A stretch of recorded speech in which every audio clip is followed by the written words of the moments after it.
ইবাদত সেখানেই ইবাদত, যেখানে ইবাদত সেখানে ইতিলাফ। আল্লাহ রাব্বুল আলামিন বলেছেন, যদি কোনো বিষয় মতানৈক্য সৃষ্টি হয় ফারুদ্দু ইলা আল্লাহি ওয়া রাসূল, সেই মতানৈক্য বিষয়টি আল্লাহ এবং রাসূল মুহাম্মদ সাল্লাল্লাহু আলাইহি ওয়াসাল্লাম এর দিকে ফিরিয়ে দাও, এর সাথে মিলিয়ে দাও। যদি এর সাথে মিলে যায় সবটা, তাহলে তুমি সেটা গ্রহণ করো। এটা হচ্ছে তোমাদের গুরুত্ব। রাসূল সাল্লাল্লাহু আলাইহি ওয়াসাল্লাম বলেছেন, তোমরা পথভ্রষ্ট হবে না ততক্ষণ পর্যন্ত যতক্ষণ তোমরা আল্লাহ কিতাব এবং আমার সুন্নাহকে যতদিন আঁকড়ে ধরবে ততদিন তোমার পথভ্রষ্ট হবে। আমরা যেটা দেখতেছি প্রত্যেকটা ইবাদতের ক্ষেত্রে ইখতিলাফ রয়েছে, বিরোধ রয়েছে। আমাদের আল্লাহ কয়জন? একজন না, একজন। আমাদের ইসলামটাও একটাই। আমাদের নবী মুহাম্মদ সাল্লাল্লাহু আলাইহি ওয়াসাল্লাম কয়জন? একজন না, একজন। অথচ ইসলামে আল্লাহ মুহাম্মদ সাল্লাল্লাহু আলাইহি ওয়াসাল্লামের কোরআনে হাদিসের সমস্ত কিছু এক হওয়া সত্ত্বেও আমাদের সালাত, আমাদের সিয়াম, আমাদের ইবাদতগুলি, আমাদের ওযু, আমাদের তায়াম্মুম একই। কারণ হচ্ছে আমরা ইবাদত করি, ইবাদত করি কোরআন এবং হাদিসের সাথে নামটা, এটা হচ্ছে কারণ। এটা যদি মিলা নাম, তাহলে সাল্লু কামা রাআইতুমুনি উসাল্লি, তোমরা সালাত আদায় করো যেইভাবে আমাদের সালাত আদায় করতে। যদি আমাদের সকলের বক্তব্য যদি এরকম থাকতো, মুহাম্মদ সাল্লাল্লাহু আলাইহি ওয়াসাল্লাম যেইভাবে সালাত আদায় করেছেন আমরাও সেইভাবেই সালাত আদায় করব। সেটা যদি আমার বাপের বিরুদ্ধে যায়, সেটা যদি আমার ইমামের বিরুদ্ধে যায়, সেটা যদি আমার মসজিদের বিরুদ্ধে যায়, সেটা যদি আমার হুজুরের বিরুদ্ধে যায়, মুহাম্মদ সাল্লাল্লাহু আলাইহি ওয়াসাল্লাম যেইভাবে সালাত আদায় করেছেন আমরা ঠিক সেইভাবেই সালাত আদায় করব। তাহলে আমাদের প্রত্যেকের সালাত এক হতো, আমাদের প্রত্যেকের ইবাদত এক হতো, আমাদের প্রত্যেকের ওযু এক হতো। আমরা সেটা মিলাই না। বড় মুফতি বড় একটা কথা বলেছে, সেটা আমরা মেনে নিই। কখনো তাকে আমরা জিজ্ঞাসা করি না, আপনি যে কথাটা বললেন এই কথা কোন আয়াত কোন হাদিসের আলোকে এই কথাটা বললেন, আমরা বলি না। আজকের যে আলোচনার বিষয় সেটা হচ্ছে দলিল ভিত্তিক ওযু করার সঠিক পদ্ধতি, দলিল ভিত্তিক। ইনশাআল্লাহ প্রত্যেকটা কথার পিছনে রেফারেন্স থাকবে, যাতে করে আপনি অন্য কাউকে যখন দায় প্রচার করবেন তখন যেন আপনি বলতে পারেন আমি এই কাজটা করি, এইভাবে আমি ওযু করি, এই হাদিস হাদিসের আলোকে এইভাবে। এটা আমার মুফতি বলেছে, আমার ইমাম বলেছে, আমার হুজুর বলেছে, এই যেন আপনার আমার যেন বক্তব্য হয়, আপনার আমার বক্তব্য হবে কোরআনের এত নম্বর আয়াত, হাদিসের এত নম্বর আয়াত, এত নম্বর হাদিসের আলোকে আমরা এইভাবে। রাসূলুল্লাহ সাল্লাল্লাহু আলাইহি ওয়াসাল্লাম বলতেছেন, যখন তোমরা ঘুম থেকে বিশেষ করে ফজরের সালাতে যখন তোমরা ঘুম থেকে উঠবে, তখন তোমরা ওযুর পাতে হাত প্রবেশ করার পূর্বে আগে হাতটাকে সুন্দরভাবে ধৌত করে নেবে। ওযু আমরা চলে এসেছি, ওযু নিয়ম যে হাদিসটা আপনার রয়েছে সেই বুখারী 1162 3295 বলা আছে। রাসূলুল্লাহ সাল্লাল্লাহু আলাইহি ওয়াসাল্লাম তিনি বলেছেন, ইযা ইসতায়কাযা আহাদুকুম মিনাল নাওমি, যখন তোমরা তোমাদের যে কেউ ঘুম থেকে যখন উঠবে সেটা কি হলো, তাহলে ইয়াগসিল ইয়াদাহু, সেটা হাতটা ধৌত করবে। তারপর তিনি বলেছেন, আনতু বিকিলাউ ফি ওয়াজহিহি ফা ইন্না আহাদাকুম লা ইয়াদরি আইনা ইয়াতাল্লু ইয়াদাহু। কেননা যখন সে ঘুমের ভিতরে ছিল তার হাত এমন কোন জায়গায় ছিল, কোথায় গিয়েছিল এটা তারা জানা নাই, এবং এমন নাপাকি স্থানে গিয়েছিল যেটা তার জানা নাই। সুতরাং তার হাতটাকে ঘুম থেকে উৎসর্গ কি করবে, ধৌত করবে। রাসূলুল্লাহ সাল্লাল্লাহু আলাইহি ওয়াসাল্লাম বলেছেন, সেই বুখারী 3295 নম্বর হাদিসে বলেছেন, যখন কেউ ঘুম থেকে উঠবে সে যেন নাকটাকে 3 বার সুন্দরভাবে ঝেড়ে নেয়। এই জন্য শয়তান তার নাকে রাখতে যাবে। শয়তান মানুষের অঙ্গ প্রত্যঙ্গে ঘুমায় নাকের ভিতরে।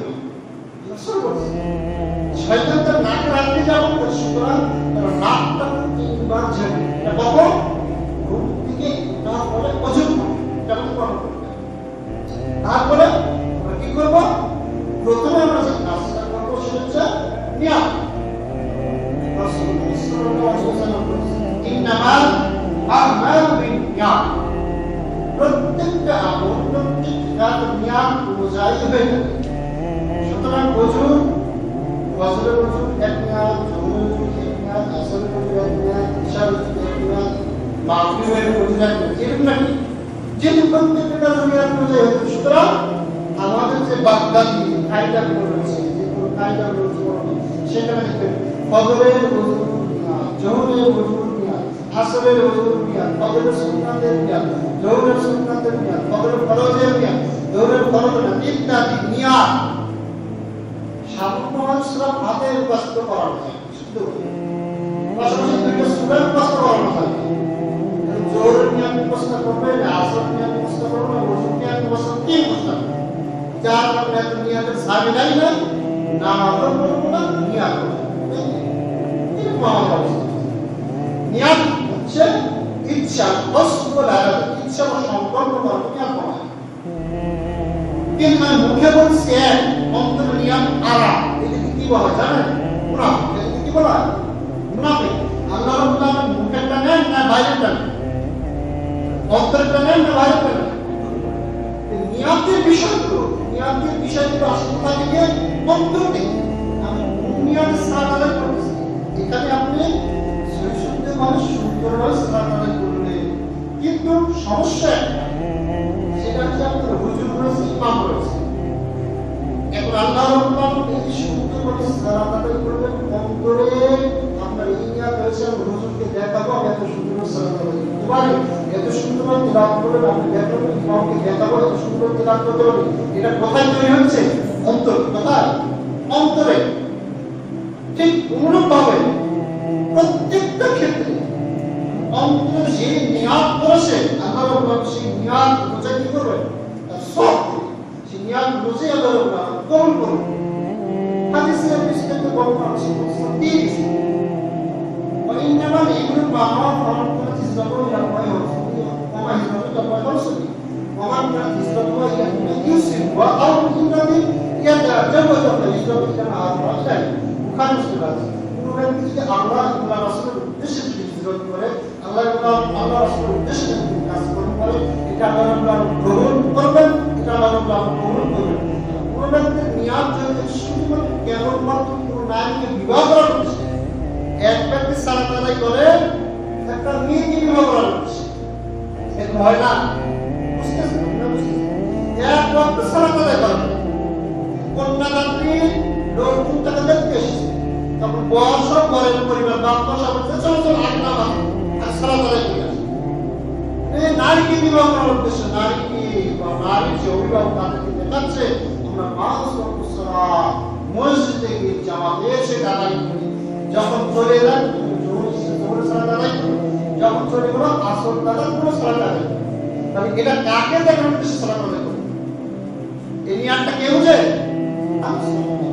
সুতরাং ইমাম আবু হানিফা শাফি মালিকি যত মাযহাব বলেছেন তারা বলেছেন নিয়ত করা তারা কি বলেছে নিয়ত করা করা একটি করা আরেকটা নিয়ত করা সে অন্তরে আর করা সে কোথা থেকে করা সে কোথা থেকে মুখ থেকে সুতরাং তারাও যেটা বলেছেন সেটা হচ্ছে নিয়ত করা নাই সুতরাং ওজুর পূর্বে অবশ্যই আপনার নিয়ত করতে হবে জোহরের সালাতের জন্য ওজু করুন অটোমেটিক এটা অন্তরে আপনার নিয়ত আগে থেকে হয়ে যাবে মুখে নিয়ত করা যাবে মিশকাত হাদিস নম্বর 146 হাদিস নম্বর 1 সুতরাং নিয়ত অন্তরের বিষয়ে মুখে নিয়ত করা হচ্ছে বিদআত এটা যদি করেন ওযু সওয়াব বাতিল সালাত সওয়াব কঠিন একটা বিষয় শুরুতেই যদি ভুল করে তাহলে ব্যক্তি যদি বিদআত যুক্ত আমল করে তার কোনো সওয়াব তার আমল করে করা হয় না সে আমলটা যদি বিদআত যুক্ত এমন সে ইসলাম থেকে বের হয়েছে দেখেন সামান্য একটা বিষয় আমরা মনে করি সুতরাং অবশ্যই আমরা নিয়ত করব দুই আমরা যখন ওযু শুরু করব তখন আমরা শুধুমাত্র খালাস আর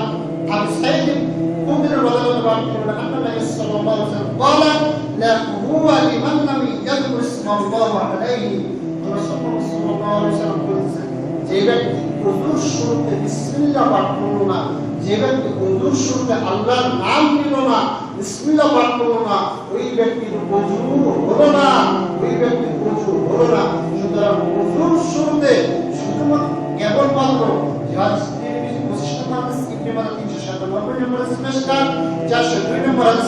প্রমাণ করতেছে ওযুর শুরুতে শুধুমাত্র বিসমিল্লাহ পাঠ করতে। কি বিসমিল্লাহ না বিসমিল্লাহির রহমানির রহিম? জি না, আগে পিছে কোনো দোয়া পাঠ করা যাবে না, শুধুমাত্র বিসমিল্লাহ। বিসমিল্লাহ এটাই হচ্ছে সুন্নাত। আপনি যদি বলেন হুজুর বিসমিল্লাহির রহমানির রহিম পাঠ করুন, কি সমস্যা? আমি তার সাথে তর্ক করবো না, বেদাত করবো না, আপনাকে আমার জিজ্ঞাসা বিসমিল্লাহ বলে আপনাকে সমস্যা, যেটা হাদিস দ্বারা প্রমাণিত, তবে তর্কের সাথে আমি জড়াবো না। আপনার হুজুরের সাথে তর্ক করবো না, বিসমিল্লাহির রহমানির রহিম বলা যাবে না, তর্ক করবো। হাদিস প্রমাণ করতেছে বিসমিল্লাহ, বিসমিল্লাহ বলে আপনার সমস্যা। সুতরাং শুধুমাত্র কেবলমাত্র বিসমিল্লাহ বলে তারপর আমরা কি করবো? ডান হাতে পানি নেব। যদি এটা আমরা মশক থেকে যদি নেন, বদনা থেকে যদি নেন, তাহলে বদনাটাকে বাম হাতে ডান হাতে নিয়ে আমরা পানি নেব। ডান হাতে পানি নিতে হবে। আমরা হাদিস নম্বর 108, তারপর ডান হাতে পানি নেব, দুই হাতে কবজি করব, এত কি করে কবজি, দুই হাতে কবজি পর্যন্ত তিনবার ভালোভাবে ধৌত করব। দুই হাতে কবজি পর্যন্ত ধৌত করা হাদিস নম্বর 160, 226 পৃষ্ঠা, 287 নম্বর হাদিস। দুই হাতে কবজি সুন্দরভাবে ধৌত করব, সেই সাথে আঙ্গুলের ভিতর আঙ্গুল ঢুকিয়ে এইভাবে, এবার আঙ্গুলের ভিতর আঙ্গুল ঢুকিয়ে এই যে ভিতরে পানি আমরা প্রবেশ করাবো, আঙ্গুলের ভিতর আঙ্গুল ঢুকিয়ে আঙ্গুলগুলো আমরা খেলাও করব। হাদিস তিরমিজি 788, নাসাই 114 পৃষ্ঠা 405 নম্বর হাদিস। তো হাদিস আমরা পাইছি, সেটি হচ্ছে আঙ্গুলের ভিতর আঙ্গুল ঢুকে খিলাল করার পাশাপাশি হাতে যদি আংটি যদি থাকে, পুরুষের পোশাক এবং অঙ্গ সজ্জার সাথে আলোচনায় বলা হয়েছিল পুরুষরা সোনার আংটি ব্যবহার করতে পারবে না।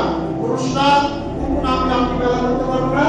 শাহাদাত আঙ্গুল আর মাধ্যমা, শাহাদাত আঙ্গুল আর মাধ্যমা আঙ্গুল, শাহাদাত আঙ্গুল এবং মাধ্যমা আঙ্গুল এবং সোনার আংটি এবং শিখযুক্ত আংটি, এগুলো পরিহার করে ব্যক্তি যদি এই আঙ্গুলে এগুলো আঙ্গুলে যদি আংটি যদি ব্যবহার করে, আংটি যদি থাকে, আংটিগুলো ওযুর সময় একটু নাড়াচাড়া কি করবো?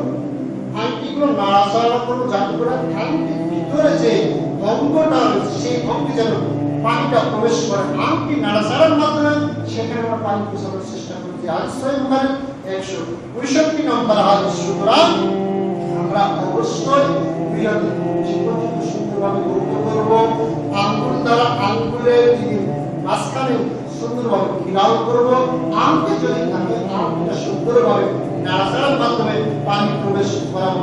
তারপর কি করবো? ডান হাতে পানি নিয়ে ওই অবশিষ্ট পানি, কিছু পানি মুখে, কিছু পানি না, এত পানি কিন্তু আলাদা পানি না, একই পানি দ্বারা কিছু পানি মুখে, কিছু পানি নাকে দিয়ে ডান হাতের শাহাদাত আঙ্গুল দ্বারা কি করবো? মুখের ভিতরটা পরিষ্কার করবো। বাম হাতের আঙ্গুলগুলো দ্বারা আমরা নাকটা ঝেড়ে নিব, নাকগুলো আমরা পরিষ্কার করবো। আব্দুল্লাহ ইবনে যায়েদ ইবনে আসম রাদিয়াল্লাহু আনহুকে বলা হলো যে রাসূলুল্লাহ সাল্লাল্লাহু আলাইহি ওয়াসাল্লাম যেভাবে ওযু করেছেন আপনি আমাদেরকে সেইভাবে ওযু করে দেখান।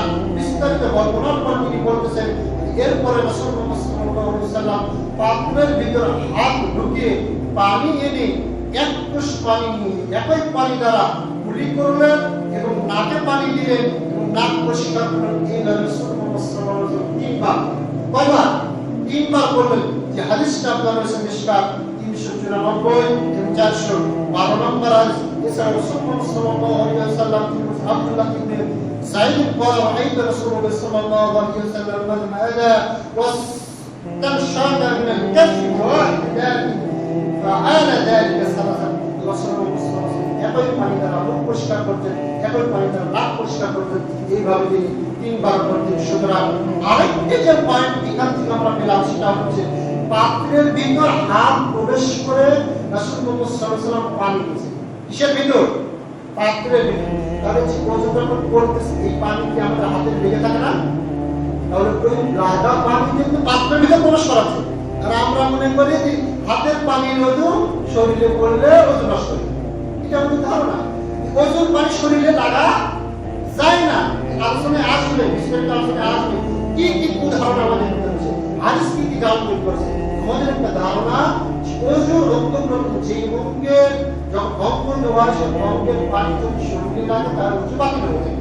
চার হাদিস রাসূল মুহাম্মদ সাল্লাল্লাহু আলাইহি ওয়াসাল্লাম মশকের ভিতর হাত ঢুকিয়ে তিনি পানি দিতেছে।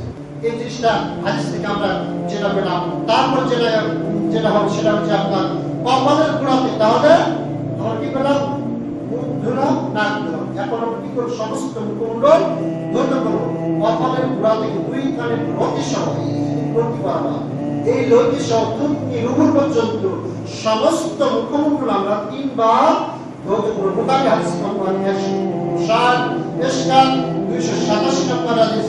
যদি অতিরিক্ত ঘন যদি দাঁড়িয়ে হয়, অতিরিক্ত ঘন যদি দাঁড়িয়ে হয়, আলাদাভাবে পানিকে দাঁড়ি ফেলাম। যদি দাঁড়িটা যদি ঘন হয় আর দাঁড়ি ফেলাম যদি নাও করেন, তাহলে ওজুর বিন্দু পরিমাণ ক্ষতি হবে না। ইচ্ছা করলে সে ফেলাম কেউ পারে, ইচ্ছা করলে ফেলাম বর্জন করতে পারে। 3 বার যে হচ্ছে সেখানে ভালোভাবে ফেলাম। আমাদের কি বোঝা যাচ্ছে? মুখমণ্ডল ধুতে যে আমরা পানি সমস্ত এই মুখমণ্ডল ধুতে করতেছি, এখানে আমরা 3 বার সুন্দর কি করবো, খিলাফ করে নেব। আনাস ইবনে মালিক রাদিয়াল্লাহু আনহু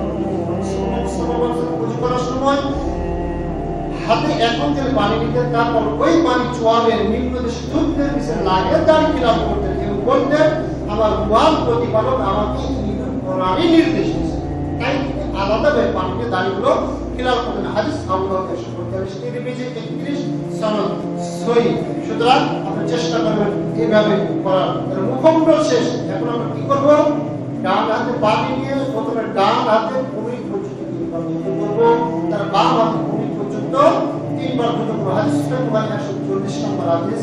অথবা নতুন পানি, কথা কি বোঝা যাচ্ছে? 2 হাতে ভূমি পর্যন্ত ধুতে করব, তারপর আলাদা পানি নেব। আলাদা পানি নিয়ে মাথা মাসে কি করব, মাথা মাসে করা সুন্নাত না ফরজ? ফরজ। মাথা মাসে করা কি ফরজ। প্রত্যেকটা ইমাম কোরআনে সরাসরি আছে, আমসাবি রুসিকুম, তোমাদের সমস্ত মাথা মাসে আল্লাহর মানুষ। মাথা কি এতটুকু না পুরোটাই? পুরোটাই কি মাথা? আল্লাহ কানটাকে মাথার অংশ করেছে। সালাম যেটি বলতেছিলাম, আমরা কি করব, তারপরে নতুনভাবে আলাদা পানি নিয়ে পানি একবারে নিয়ে না জেনে ফেলি। মাছের জিনিস একরকম ধুতে পারে, আরেক ধোয়া এবং মাছের তো বুঝে, এটা মাছ সাফ করে দিলাম, তেল মালিশ করে দিলাম না, তেল মালিশ করে ধোয়া করে সমস্ত শরীর ধুয়ে ফেলে দাও, কিন্তু ধুতে পারে। আর মাথার ক্ষেত্রে সে ওয়ান্সেও পুরা মাছের অঙ্গ প্রত্যঙ্গের ক্ষেত্রে সে ফাঁসিল পুরা কুসল করে না। তারপরে মাথার মাছের করার নিয়ম হচ্ছে আপনি ডান হাতের উপরে বাম হাত রাখবেন, ডান হাতের উপর বাম হাত রেখে সমস্ত মাথা যেখান থেকে শুরু করবেন, এখান থেকে শুরু করবেন দিয়ে এরপরে পিছনে চলে গেলেন, পিছন থেকে আবার আমরা যেখান থেকে শুরু করছেন আবার সেখানে নিয়ে আসবো। তাহলে এখান থেকে শুরু করে পিছনে পুরোটাই নিয়ে যাবো এবং সেখান থেকে পুরোটাই সামনে নিয়ে আসবো। যে হাদিসটা আপনার রয়েছে সহিহ বুখারী 185 নম্বর অধ্যায়, পুরো মাথা মাসে করাই হচ্ছে, পুরো মাথা মাসে করা উন্নচ্ছেদই রচনা করছে। সহিহ বুখারী বর্ণনা রুবাই ইবনে বাঈদ ইবনে আফরাহ রাদিয়াল্লাহু আনহু বলেন, রাসূল মুহাম্মদ সাল্লাল্লাহু আলাইহি ওয়াসাল্লাম উযু করতেন, আমি সেভাবে দেখাইছি। এই বিস্তারিত বর্ণনা করার পর তিনি মাথার সামনে এসে তিনি বলতেছেন, অতঃপর হাত দিয়ে মাথা মাসে করলেন, অর্থাৎ হাত দুটি সামনে এবং পিছনে নিলেন। মাথার সমুদ্র ভাগ থেকে শুরু করে ওই হাত পিছনের চুলের শেষ প্রান্ত পর্যন্ত নিয়ে গেলেন, সমুদ্র শুরু করে পিছনের শেষ প্রান্ত পর্যন্ত নিয়ে গেলেন। অতঃপর আবার সেখান থেকে শুরু করলেন, সেখান থেকে শুরু করেছিলাম সেখানে নিয়ে আসেন। এইভাবে তিনি মাথা মাসে করলেন। হাদিস আপনার তিরমিজিতে রয়েছে, তারপরে আপনার সহিহ মুসলিমে রয়েছে, এছাড়া অসংখ্য হাদিস গ্রন্থে হাদিসটা রয়েছে। আর যে বিষয় এখানে সেটা হচ্ছে একই সঙ্গে ভিজা আঙ্গুলের মাধ্যমে সেটা আমরা কি করবো, শাহাদাতের আঙ্গুলের মাধ্যমে। শাহাদাতের আঙ্গুল যাবে কানের ভিতরে, শাহাদাতের আঙ্গুল যাবে কানের ভিতরে, আর বৃদ্ধাঙ্গুল কানের বাইরে, বৃদ্ধাঙ্গুল কানের বাইরে। শাহাদাতের আঙ্গুলের মাধ্যমে কানের ভিতরের অংশ এইভাবে আমরা পরিষ্কার করব, আর বৃদ্ধাঙ্গুলের মাধ্যমে পিছনের অংশ আমরা পরিষ্কার করব। এটা কখন? মাথার মাসের সময়। মাথার মাসের সময় উল্লেখ্য যে কান মাসের করার সময় আলাদা পানি নেওয়ার এর কোনো সরল মাসের কোনো দলিল নেই। সুতরাং ওই মাথা মাসের পানি দ্বারাই আমরা যেহেতু মাথা মাসের করব, সেইরকম ভাবে আমরা কান মাসের করব। হাদিস না জানলে নম্বর সাবধান 137 নম্বর হাদিস পেশকার 213 নম্বর হাদিস। পুরো মাথা ও কান একই পানি দ্বারা মাসে করতে হবে, আলাদা পানি নেওয়া যাবে না। তারপরে আমরা ডান পায়ের টাকনু পর্যন্ত ধৌত করব, তারপরে বাম পায়ের টাকনু পর্যন্ত আমরা ধৌত করব, তারপরে বাম হাতের আঙ্গুল দ্বারা ডান পায়ের কিনি লোক থেকে শুরু করে বৃদ্ধাঙ্গুল পর্যন্ত আমরা খিলান করব, এবং বাম পায়ের বৃদ্ধাঙ্গুল শুরু করে কিনি পর্যন্ত আমরা খিলান করব। যদি আপনি মনে করেন আমার পোশাকে কোনো প্রকার সমস্যা হচ্ছে, এই মতো কোনো পোশাক নেই, সেই ক্ষেত্রে আপনি কি করবেন? ওযুর শেষে বাম হাতে কিছু পানি নিয়ে লজ্জাস্থান বরাবর আপনি কি করবেন? ছিটিয়ে দিবেন। যদি আপনার সন্দেহ মনে হয় হাদিস আবুল 168 এছাড়া আপনার সাথে 361 নম্বর আছে। অতঃপর আপনি আমরা কি করব? ওযুর শেষ, তারপর ওযুর পর আমরা যেটা দোয়া করছি কালিমা শাহাদাত, আশহাদু আল্লা ইলাহা ইল্লাল্লাহ ওয়াহদাহু লা শারীকা লাহু ওয়া আশহাদু আন্না মুহাম্মাদান আবদুহু ওয়া রাসূলুহু। এরপর আপনি যোগ করতে পারেন আল্লাহুম্মা জাআলনি মিনাত তাওয়াবিনা ওয়া জাআলনি মিনাল মুতাত্তাহিরিন। কোন ব্যক্তি যদি এই দোয়া যদি পাঠ করে, রাসূলুল্লাহ সাল্লাল্লাহু আলাইহি ওয়াসাল্লাম বলেছেন আল্লাহ রাব্বুল আলামিন ওই ব্যক্তির জন্য জান্নাতের 8টি দরজাই সাত সঙ্গে মূল বক্তব্য ওযু করার। আমার দিকে লক্ষ্য রাখবেন, এতক্ষণ দলিল দিলাম, দলিলের আলোকে ওযুর নিয়ম, দলিলের আলোকে ওযুর নিয়ম। এক, বিসমিল্লাহ বলে আমরা সর্বপ্রথম দুই হাতে কবজি পর্যন্ত সুন্দরভাবে ধৌত করব। মনে রাখার চেষ্টা করব। অনেকে মাথা কিছু করে আসে, আমার দিকে লক্ষ্য করেন, আমার দিকে লক্ষ্য করেন। বিসমিল্লাহ বলে দুই হাতে কবজি পর্যন্ত আমরা সুন্দরভাবে ধৌত করব। আঙ্গুলগুলো সুন্দরভাবে কি করব? খিলান করব। হাতে যদি আঙ্গুলটাকে আঙ্গুল কি করব? নাড়াচাড়া করব। তারপরে এক মুষ্টি পানি দ্বারা সেই পানি কিছু অংশ মুখে দিব, কিছু অংশ নাকে দিব, কিছু অংশ মুখে দিব, কিছু অংশ নাকে দিব। ডান হাত দ্বারা আমরা কি করব? মুখটাকে দাঁত করে সুন্দরভাবে পরিষ্কার করব। বাম হাত দ্বারা আমরা নাকের ভিতরে যে ময়লাগুলো রয়েছে নাকগুলো ঝাড়ব, নাকগুলো পরিষ্কার করব। তাহলে আমাদের শেষ। তারপর আমরা কি করব? সমস্ত মুখমণ্ডল আমরা এইভাবে ধৌত করব। সমস্ত মুখমণ্ডল কয়বার? তিনবার সুন্দরভাবে ধৌত করব। তারপর আমরা কি করব? ডান হাতের কনুই পর্যন্ত, এই যে কনুই বলি, রাসূলুল্লাহ সাল্লাল্লাহু আলাইহি ওয়াসাল্লাম বলেছেন কাল কিয়ামতের দিন এই উম্মতে মুহাম্মাদীদেরকে চিনার একটা গুরুত্ব মাধ্যম হচ্ছে ওযুর অঙ্গ প্রত্যঙ্গ আলোকময় হবে, উজ্জ্বল হবে, চলতে থাকবে। যার কারণে রাসূলুল্লাহ সাল্লাল্লাহু আলাইহি ওয়াসাল্লাম বলেছেন কেউ যদি আলো বাড়াতে চায় তাহলে একটু বেশি পর্যন্ত ধরতে পারবে। আলো বাড়াতে চাচ্ছে তাহলে এটা কনুই নয়, আমি বেশি পর্যন্ত ধৌত করতে পারবো। ডান হাতের কনুই পর্যন্ত 3 বার, বাম হাতের কনুই পর্যন্ত 3 বার। তারপরে কি? তারপর কি আপনি বলেন? মনোযোগ নাই। এই জন্য বলা মনোযোগ নাই। ওযু শেখানো হচ্ছে কিন্তু আপনার মনোযোগ নাই, অন্যদিকে মনোযোগ। অথচ এটা হচ্ছে ফরজ ইবাদত। জুমার উদ্দেশ্য এটা কি? ফরজ। আপনি দিন শিক্ষা দিচ্ছেন, এটা টাকা দিয়ে শিখতে পারবেন না, ইচ্ছা কাহিনী বলবে এত সময়। তাহলে আমরা মাথা মাসে করব। কি করব? মাথা মাসে। এটা হচ্ছে ফরজ। এখানে যদি ভুল হয় ওযু হবে। সুতরাং মনোযোগ সাথে দেখার চেষ্টা করুন। এই যে এইভাবে নিতে পারেন, এইভাবে নিতে পারেন, এই যে হাতের কোনো বিষয় নেই। এই যে দিলে বৃদ্ধাঙ্গুল এই পাশে যাতে পর্যন্ত পুরো মাথা ভিতর দিয়ে যায়, এই যে দিলাম, দেখেন যদি আমরা যদি মাথা মাসের সময় যদি শুরু করে এই এখন না ইউ বলতে এই এটা পুরো মাথার মাসা হলো না, কিন্তু পুরো মাথা মাসা করতে গেলে এইভাবে দিলাম, দেখেন এই যে বৃদ্ধাঙ্গুল চলে আসবে। হ্যাঁ, এই চলে আসবে, তাই শুনছো না? এইভাবে এইভাবে দিলে কিন্তু পুরোটাই হয়ে যাচ্ছে বৃদ্ধাঙ্গুল। এটা দেওয়ার চেষ্টা করুন। তাহলে দেওয়ার পরে কি হবে? এই যে সাধারণত ভিতরে দিলাম, এই দেখেন এটার কাজ হচ্ছে এইভাবে, এই যে ভাঁজ চলে গেল, এটার কাজ হচ্ছে এইভাবে কুসুম দিয়ে। বুঝা গেছে? সাধারণ আঙ্গুলের মাধ্যমে কানের ভিতরের অংশ আর বৃদ্ধাঙ্গুল দিয়ে কানের বাইরের অংশ সুন্দরভাবে আমরা মাসে করি। মাথা মাসা শেষ। শান্তি কাজ তারপর পর্যন্ত সুন্দরভাবে ধুতে করবো।